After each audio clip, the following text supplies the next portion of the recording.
Welcome students to this tutorial. In today's session we are going to discuss pharmacodynamics, and we just finished talking about pharmacokinetics. We talked about the four major principles of pharmacokinetics, that is absorption, distribution, metabolism, and excretion. In pharmacokinetics we are talking about what the body does to a drug. The drug undergoes absorption by the body, the drug gets to be distributed by the body, the drug get to be metabolized by the body, and finally the drug get to be excreted by the body. So this is what we mean to say what the body does to a drug. But with pharmacodynamics, now that the drug has reached the tissues and the cells.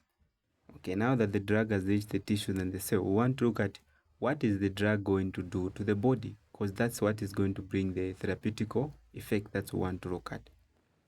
Okay. So what is pharmacodynamics? Pharmacodynamics is a major branch of pharmacology that focuses on how drugs affect the body. So at this particular time, the drug has reached the tissues and has reached the cells. So we are focusing on what is it going to do to the body for it to bring therapeutic effect. Of course, it's not only about therapeutic effect. For it to work, there are a lot of things that happens in the body. So basically, we are talking about what the drug does to the body. So what is all about pharmacodynamics? With pharmacodynamics, we are talking about a specific kind of, we are talking about a drug moving across the cell membrane so that it can reach the tissues and produce its effect. Okay, so as you can see here, we are talking about a drug. It has crossed the biological barriers, meaning it's going towards the interstitium so that it can what? It can work in the tissues and the cells. So this is about pharmacodynamics. Okay. So under pharmacodynamics, we have four main kinds of regulatory target protein. So with these four main kinds of regulatory target protein, we are saying that these four main kinds of regulatory protein, that's where these are the primary drug targets. So when we say these are primary drug targets, we mean to say that these particular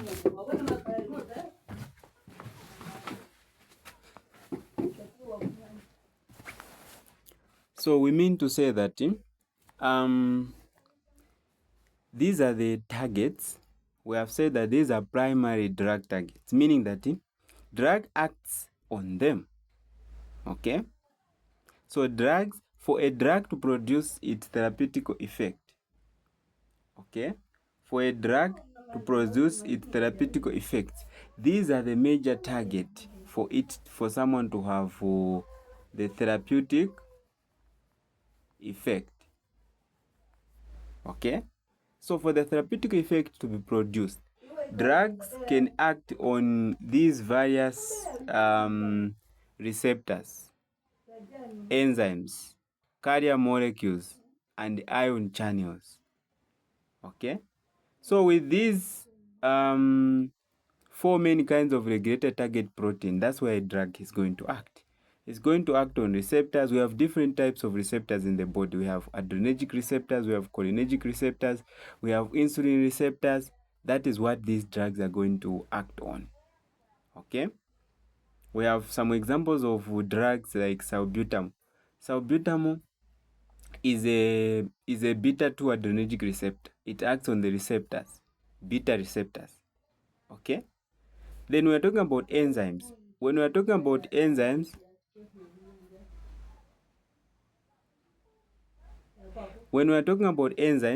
we are saying that drugs act on the enzymes that are in the body to produce its therapeutic effect. So for example, on the enzymes that have been produced here, we can look at the COX and the angiotensin converting enzyme. The COX is cyclogenous enzyme. So this cyclogenous enzyme, that's where for example, some painkillers like analgesics are going to act on cyclogenous enzyme. is going to inhibit the cycloogenase. This cycloogenase enzyme is the one responsible for the production of prostaglandins, and prostaglandins are the pain mediators. So if we inhibit the COX, meaning that the person is not going to have what? To have pain. Same with angiotensin converting enzyme inhibitor. So we have some drugs which are called angiotensin converting enzyme inhibitor. We know that the angiotensin converting enzyme is the one which makes a potent vasoconstrictor by converting angiotensin 1 into angiotensin 2. Angiotensin 2 is what can cause the vasoconstriction. Angiotensin 1 cannot do vasoconstriction. So we have angiotensin converting enzyme inhibitor. These particular drugs we have like enalapril. What do these drugs do? What these drugs do is that they are going to inhibit the angiotensin converting enzyme. Once this angiotensin converting enzyme has been inhibited, what happens? The meaning that there is not going to be vasoconstriction. Vasoconstriction is what causes blood pressure. So in person who is suffering from hypertension, we give them angiotensin converting enzyme inhibitor. They are going to inhibit this enzyme so that there is no vasoconstriction. If the vasoconstriction is not there, meaning that blood pressure is controlled. And then we are talking about carrier molecules. We have some transporters like serotonin pump. In management of depression, we have what we call serotonin reuptake inhibitor. So serotonin reuptake blockers, what they do is that since once the neurotransmitters like serotonin is released in the synaptic cleft, the longer it takes in the synaptic cleft, the longer or the more effective it is. So we don't want it to go back into the axon terminal. So what do we want? We want this. We want to block this a pump that reuptakes it. More like it gets it and send it back into the vessels so that serotonin can stay longer in the synaptic cleft. The longer it stays there, it brings about mood stabilization in people with depression because they have low mood. So we need more serotonin so that they can be happy. Then we have ion channels. With ion channels, we talked about on ion channels, we can talk about sodium channels specifically. These are what transports ions. We have calcium, we have sodium. We know that sodium is very, very much important in depolarization. So in cases of some medication like lignocaine is a local anesthetic. So what we mean is that it causes the paralysis of that particular area by blocking sodium channel. Once sodium is blocked, meaning there is no conduction of electrical impulse. If a conduction of electrical impulse has been inhibited, meaning that you cannot feel anything. That's why lignocaine is used in this case. So when we talk about drug specificity, what are we specifically looking at? We are saying that for a drug binds to a specific receptor, and with that receptor, they need to be affinity. Okay? So for a drug to be used as either therapeutic or scientific tool, it must act selectively on particular cells and tissues. So in other words, it must show a high degree of binding site, generally show a high degree of ligand specificity. They bind only molecules of a certain precise type. So we are talking about drug specificity. What are we talking about? One thing is this. A drug binds to a specific receptor of their type, depending on how that drug particularly works. And the other thing is how strongly it has bound to this receptor determines its effectiveness. If the drug has loosely bound to this receptor, even the effect is going to be reduced. We are going to look at this. We are going to talk more about this when we are talking about the antagonist versus agonist. You are going to get it. So, we want to look at, because we are talking about drug specificity. Drug is bound with a receptor. We want to look at how exactly a drug is bound with a receptor and how tightly it is. It's very, very much important. So you must know that drug is just a signal. It's more like it comes and their receptor is a signal detector. So in other words, we are saying a drug is the one which comes with a message. The drug is the one which comes with the information, and then the receptor just detects what the information that the drug has carried with. Okay? So how can we define a receptor? A receptor, can define it to say that it is a macromolecule or binding site located on the surface or inside the effector cell that serves to recognize the signal molecule, that specifically a drug in this particular regard, and initiate the response to it. But itself has no other function. So the function of a receptor is only to receive the signals. And what is a signal? It's a drug. So that it can interpret what is there. Just like when someone touches you with a smooth touch, you can know that this particular person has touched me with a smooth stuff. If someone is pricking you, you can get it. So that pricking is more like a drug, and it is the message that's going to tell you to say, this is a pricking, probably something is about to hit you. That is the same thing that happens with the drug and the receptor. Drug comes with the information, then the receptor detects it and read the information and tell inside the organ or tissue to respond in that particular way. So we must know that cells have different types of receptors, each of which is specific for a particular ligand and produces a unique response. So these cells are made up of different receptors, like I have laid there. So they are made of different receptors. So I want to look at what are the different types of receptors and how do drugs work on them. So before we look at those receptors, we must be able to know that once we bound a drug and receptor is what we are looking at, the drug receptor complex. Okay, just like the way we were talking about enzymes in biochemistry. Once you combine an enzyme and the substrate, that was making enzyme substrate complex. So same here, drug with a receptor is going to give you drug receptor complex. Then this is what is going to bring about the biological effect. In the biological effect, that's where there is a therapeutic effect. So we have 4 receptor types where drugs bound to and produce its effect. So we have ligand-gated receptors, we have G-protein coupled receptors, we have enzyme-linked receptors, and we have intracellular receptors. So let's look at one of them and how drugs works on them. We want to look at the ligand-gated channel receptor. So what are these ligand-gated channels? So as you can see here, this particular when a drug binds to these particular receptors, it binds on this same cell surface. Okay, so once bound to this cell surface, it's either going to open or block ion channels.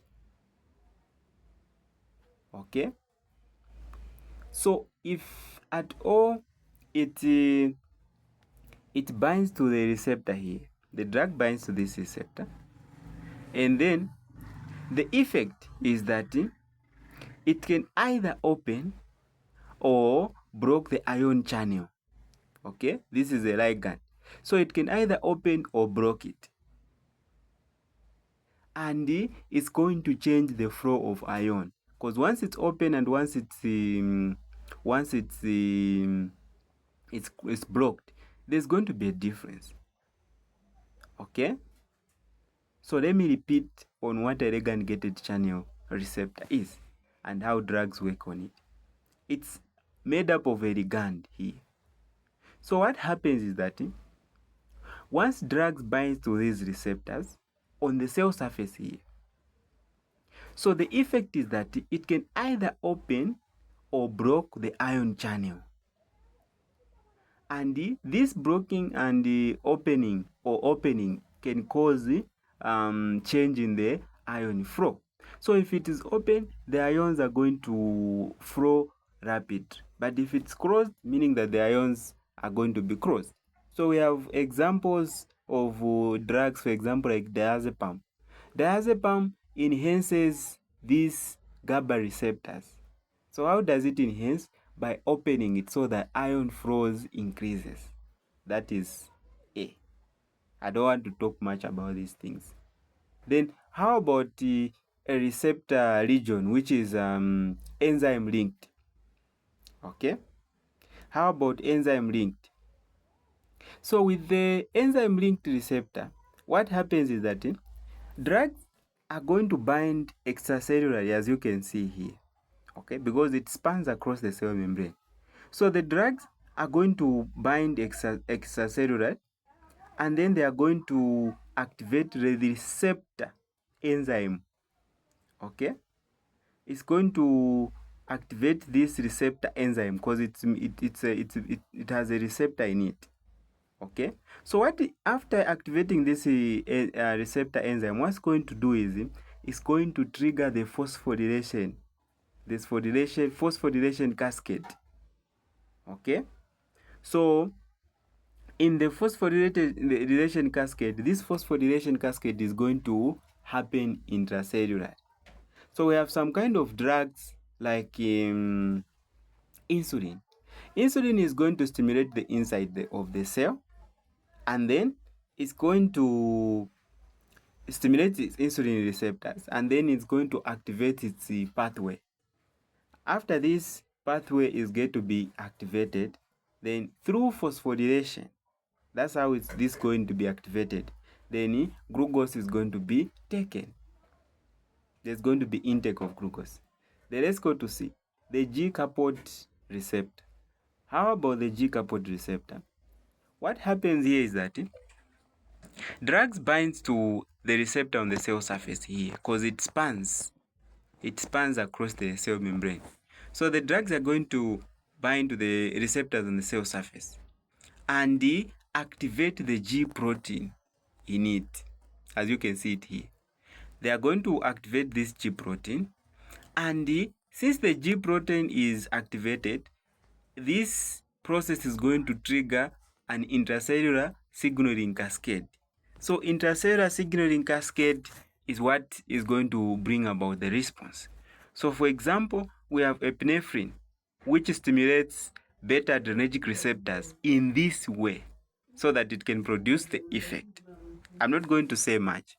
And then we have lipid soluble ligand. So with the lipid soluble ligand, what happens is that the drugs are going to cross the cell membrane and bind to the nuclear receptors. And this one is going to directly regulate the gene expression. That's how these receptors types are going to actually work. So this is how the receptors are going to work. So we've looked at all these 4 types of receptors, and I've explained briefly how they work. Okay, however, it's very much important, yes, for you to know how the receptors work. So there are different types of drugs which works on these receptors. So if at all we are talking about these receptors, you should be able to relate. So now let's talk about agonist. What is an agonist? What is an agonist? What is an agonist? Okay, so an agonist binds to a receptor and produces a biological effect, a biological response. So an agonist binds to a receptor and produces a biological response.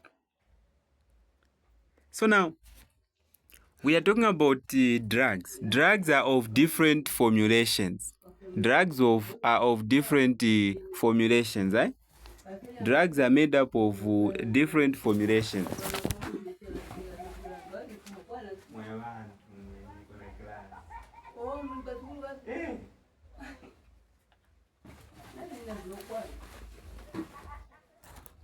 So with an agonist, we are saying that an agonist binds to a receptor and produces a biological response. Okay? So now, remember this biological effect I told you to say that in the biological response, that's where there is a therapeutic response. Therapeutic response, we are talking about healing of the particular. That's why we are giving this drug is so that it can produce healing. Okay? So we are saying drugs are made up of different formulations. A drug can either be a full agonist, a partial agonist, an inverse agonist, or there are more, but we are going to focus on this one. So we are looking at an agonist. An agonist is a characteristic of a drug that once it binds to a receptor, it's going to produce the effect, meaning that the agonist carries the information. The agonist carries the information and is going to produce a biological response. So what is a full agonist? When we say full agonist, a full agonist binds to a receptor and produces a maximal biological response. When we say maximal, meaning to say when you give this particular drug, when this drug is a full agonist, it's going to cure that particular, it's going to treat that particular disease at maximal. That's what we mean. There are some drugs of that kind. And then we have partial agonist. Many of the time they're going to ask, what is a partial agonist? We're talking about the characteristic of a drug.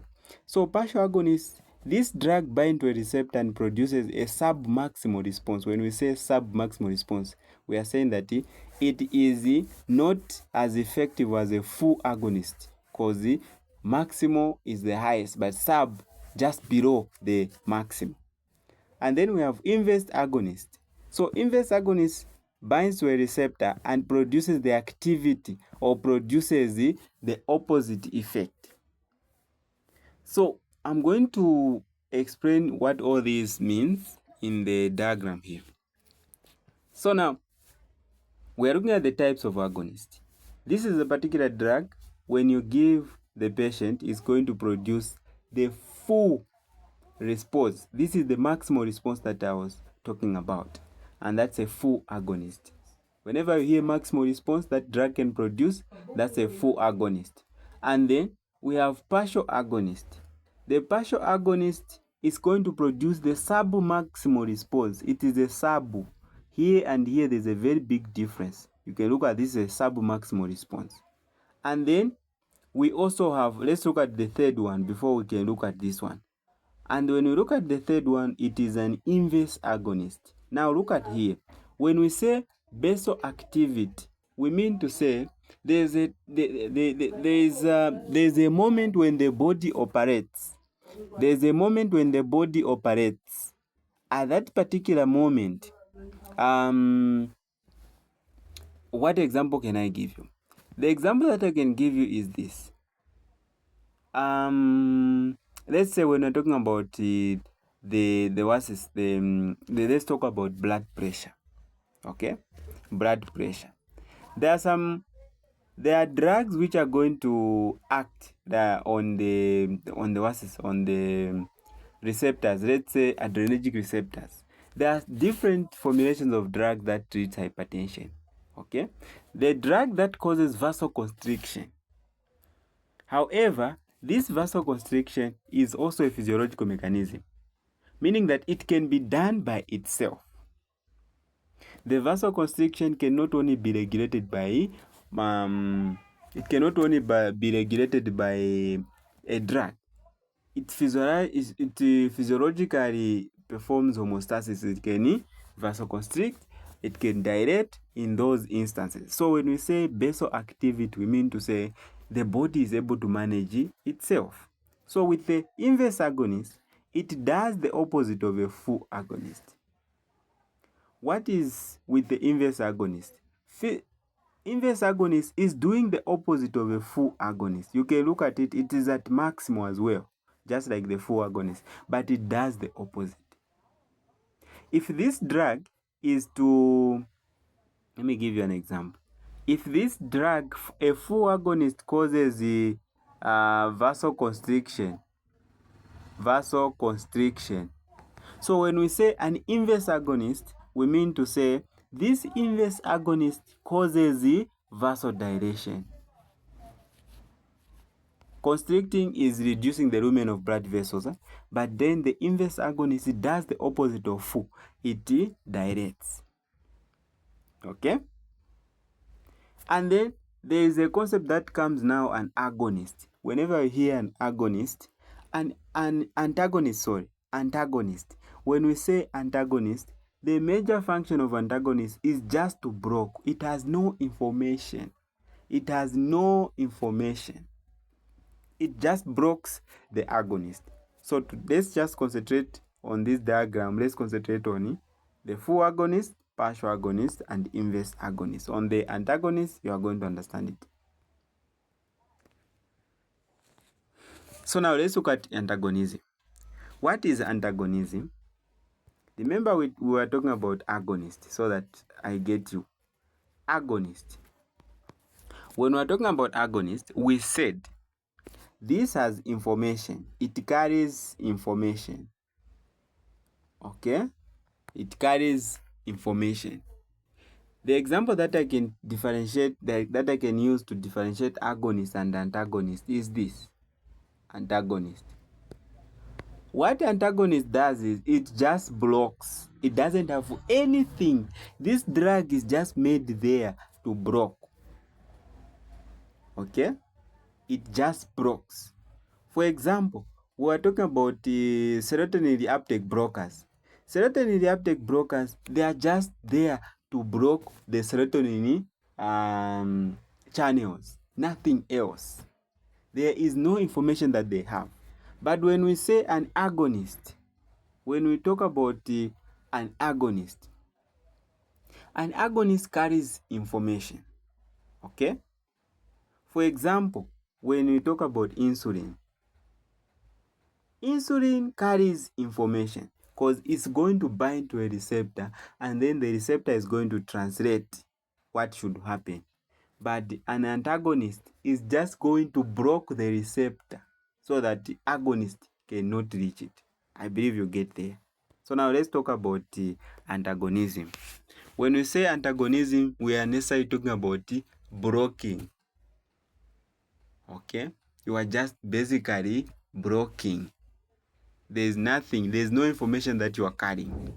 So with antagonism, we have two terms. We have competitive antagonism and non-competitive antagonism. Remember when we're talking about even when you are discussing biochemist, let's say the substrate and an enzyme. Okay? And then you under the substrate and enzyme, you said that the enzyme and the substrate is just like a lock and key mechanism where the enzyme produces the active area. It has the active and allosteric site. This is an allosteric site. Active is where the substrate binds, but the allosteric site is the other side of an enzyme. So we are saying there are some antagonism exists in two forms. There is a competitive antagonism, meaning that if this is the drug that should bind to this particular enzyme, okay, then there is another duplicate. It's not really a drug, but it's just a duplicate of the body in line with this. If it's able to bind to this and block it, and block the main drug to come and bind to it, then we're going to call it, this is competitive antagonism. But when we're talking about non-competitive antagonism, we are saying that imagine in a situation where this particular broker just comes here. This is competitive, non-competitive, because it cannot fit the side here.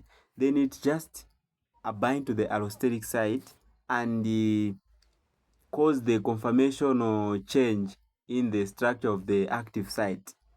Instead of the active site being this way, then maybe it makes something like this. And what the drug that should bind to it is like this one, meaning it's not going to bind to this. It has destroyed the enzyme active site by binding to the allosteric site. This is what we're talking about antagonism, right? So even drugs exist in these forms. Let's look at different forms of, let's look at different examples of competitive antagonism and non-competitive antagonism. And what is the effect? I want you to get it. So on the non-competitive antagonism, it's also known as irreversible competitive. So let me tell you this. if an agonist binds to a receptor, there is no interruption. It has bound to this receptor.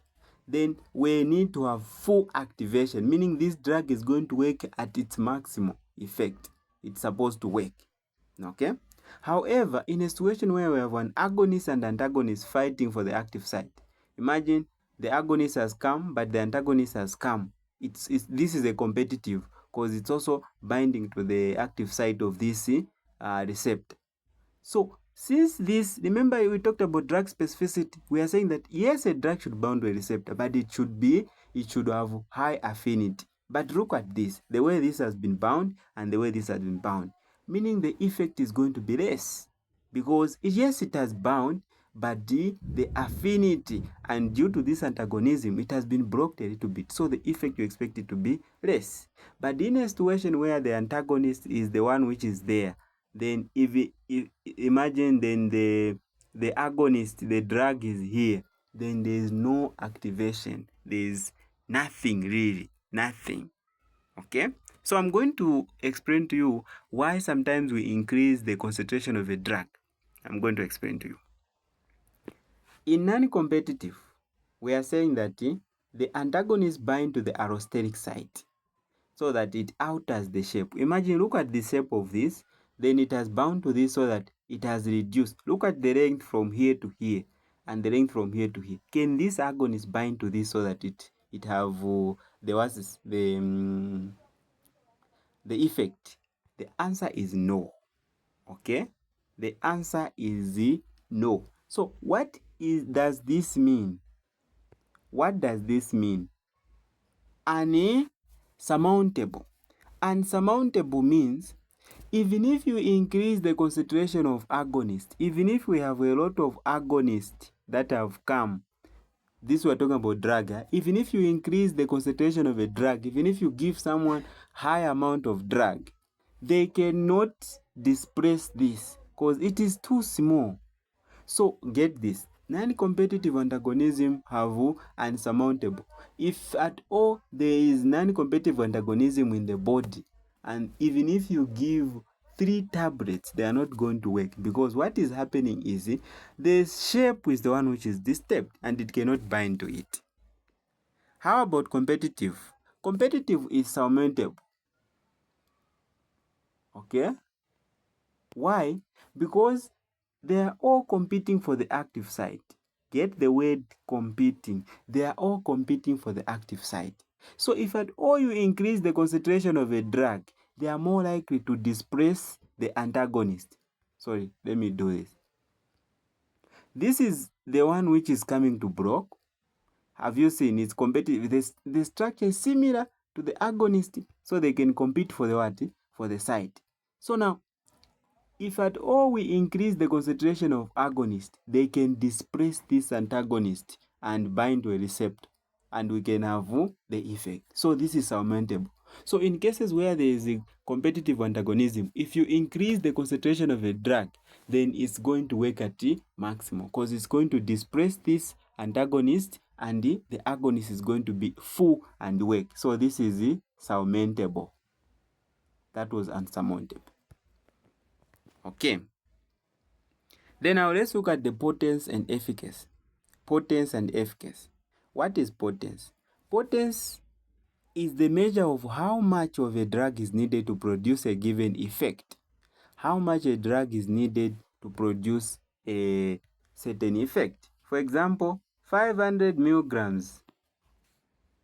Sorry, let me use in adults. We use 1000 milligrams, meaning 2 paracetamol tablets are what is going to cure the pain, okay, as a painkiller. So this much, how is it going to produce, how much is needed to produce a given effect? That's what we mean potency. So potency, we are looking at the dose of a drug that is supposed to cure that pain. Okay, so here let's look at a highly potent drug produces the desired effect of a lower dose compared to a less potent drug. Don't get confused. Let me explain this simpler way. Imagine you are going to use 1000 milligrams of Panadol to cure the same pain, and then you are going to use 75 milligrams of diclofenac to cure the same pain. So this is what we mean. All these drugs are going to cure the pain, but the thing is, now we want to look at which of these two drugs is more potent. That's the question. Which of these two drugs is more potent? If all these dosages can cure the pain, then which drug is more potent? That's why we are saying the lower dose is always high potent. So diclofenac here is high potent because it is having a lower dose and produce the same effect, curing the pain. But here, this is just too much and it is producing the pain. It's just like the way inflation is, okay? Inflation is decided by how much do you have. Imagine the other person carrying money in the bucket to buy the car, and then the other person is just carrying the money in their pocket to buy a car. Which money is effective? This is what we mean here. Simple. So the lower dose, we mean to say, if the lower dose is used to cure the same pain that the higher dose can be used, meaning that lower dose, that drug is more potent. So diclofenac is more potent than paracetamol. Naturally, always more potent. I know you've gotten that. Now let's look at efficacy. What is the efficacy? Efficacy, we're just talking about the maximum effect a drug can produce, regardless of the dose. Maximum effect the drug can produce. So now let's look at the examples here. Efficacy is about the maximum amount that a drug can produce, the maximum effect that a drug can produce, regardless of effect. So in a situation where you use the same 75 milligrams of diclofenac, I'm going to use the same example, and then you use 100 milligrams of Panadol. Then the patient reports that I'm going to use green. They are saying that they are completely okay. And then this patient B here is saying that they are feeling pain, but not that much. So what are we saying? Regardless of the dose, if paracetamol has produced the maximum effect, it has cured the pain, then paracetamol is more efficacious than the diclofenac. So with the efficacy, we just talk about the dosage that is capable of producing the effect that we want. Okay? So as you can look at this drug here, so if we look at the potency of a drug A and drug B, okay? Drug A and drug B. So you are going to look at drug B is going to be more potent as compared to drug A. So let's look at this dose concentration. Okay, so since drug A is having lower dose and they have produced the same effect, meaning that drug A is more potent than drug B. I've already explained there. Now, what is with therapeutic index? Therapeutic index. Therapeutic index, we are talking about the toxicity of a drug. Okay? This is the blood concentration at which a drug becomes toxic and concentration at which the drug is effective. So we are saying this 100,000 milligrams of paracetamol. No one takes 3 tablets of paracetamol. Okay? Is safe. Someone is going to say it's safe for taking. And then we are looking at how many milligrams are required to cause the toxic in the body. How many milligrams are going to be required to cause toxic in the body of the paracetamol? So we are going to say, if it is with paracetamol, we are going to require, let's say, for example, I can give an example of, let's talk about for it to cause problem in the patient body per day. That is 4 grams. Okay, 4 grams. So now let's use grams. 1 gram, and what is more likely to cause danger is 4 grams. This is the safe. However, with this can cause toxic in the body. This is what we mean. This is, sorry, I've used the wrong colors, right? So let me use green to represent safe. This is safe, but this is more likely to cause toxic in the body. 4 grams. If you take 1 gram, you're okay. But if you take 4 grams of paracetamol, that it can cause problem to your body. So now we want to look at toxic dose. Toxic dose, we are saying it is 4 grams. Divided by the safe dose, it's 1 gram. So 4 divided by 1, that is going to give you 4. So scientifically, they have agreed to say that any therapeutic index of less than 3, is considered to be a narrow, and anything that is greater than 3 is considered to be greater, meaning that the therapeutic index of paracetamol is not that is what can I say, is high. Okay, the therapeutic index of paracetamol is high. We mean to say, if you can take the dose that you can use to be cured, the dose that you can use to be cured cannot be compared to the dose that you can use to be cured cannot be compared to the dose that you can use to do what, to be to that can cause toxics in the body. So this is what it means on the therapeutic index, right? So when you look at this desensitization, tachyphylaxis, as well as tolerance, we are just talking about the fact that if at all these receptors are exposed to the receptors are exposed to the drugs, the receptors are exposed to the drugs more frequently, they are more likely to cause problems. Okay, this is why we are going to talk about desensitization, tachyphylaxis, and tolerance. Okay, and then that's why now brings about drug resistance. Drug resistance is just a term used to describe the loss of effectiveness of antimicrobial or anti-tumor drugs. And we end here with pharmacodynamics. We wrap it up.